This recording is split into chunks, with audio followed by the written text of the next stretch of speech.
J'ai un de mes outils chouchou préférés qui est Perplexity, qui vient de nous lancer, de nous sortir une nouvelle fonctionnalité. Perplexity n'arrête pas. Tous les 2 jours, il y a une nouvelle fonctionnalité bluffante. Cet outil est magnifique. Si vous ne le connaissez pas, allez-y. Vraiment, c'est important. Et ils nous ont sorti Deep Research, la recherche profonde. Qu'est-ce que c'est que ça? Deep Research, on a déjà entendu parler de ce truc-là. Bah oui, c'est Gemini, l'IA de chez Google, qui nous en avait déjà parlé, Deep Research. ChatGPT chez OpenAI nous a sorti la même chose, Deep Research. Et ben maintenant, c'est à Perplexity de sortir son Deep Research. C'est quoi Deep Research?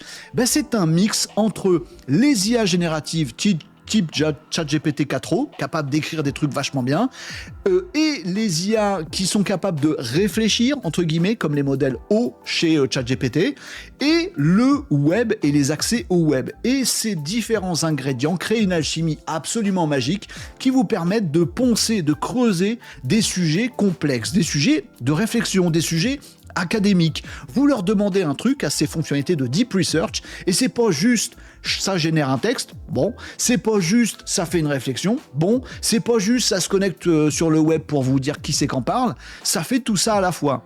Ça se dit, comment je gère ta demande? Il faudrait que j'étudie ça. Du coup, je vais tout de suite sur le web. Perplexity, c'est sa force de savoir faire ça avec des super sources web. Il va les chercher et puis il réanalyse ce qu'il a vu sur le web. Il en fait un petit essai et puis il réfléchit dessus pour dire ça, je suis pas sûr, faudrait creuser. Oui, mais ça, quelle implication ça a? Et je réfléchis et je vais de nouveau sur le web et ça nous fait un paplard énorme pour poncer des sujets très complexes et très globaux. On n'est pas dans le petit truc qui nous fait un petit paragraphe rigolo, on est dans du Deep Research. Et bien Perplexity vient de lancer ça, c'est adossé à DeepSeek R1, donc le modèle chinois qui réfléchit, et ben pourquoi pas, et on va aller le tester en live tout à l'heure. Mais testez-le si vous ne voyez que ce flash actu et pas le live, allez regarder la petite fonctionnalité Deep Research de Perplexity, vous allez sur Perplexity, même en mode gratuit, vous y avez accès, je crois que vous n'avez que 5 utilisations du Deep Research si vous êtes en mode gratuit. Si vous êtes en mode pro,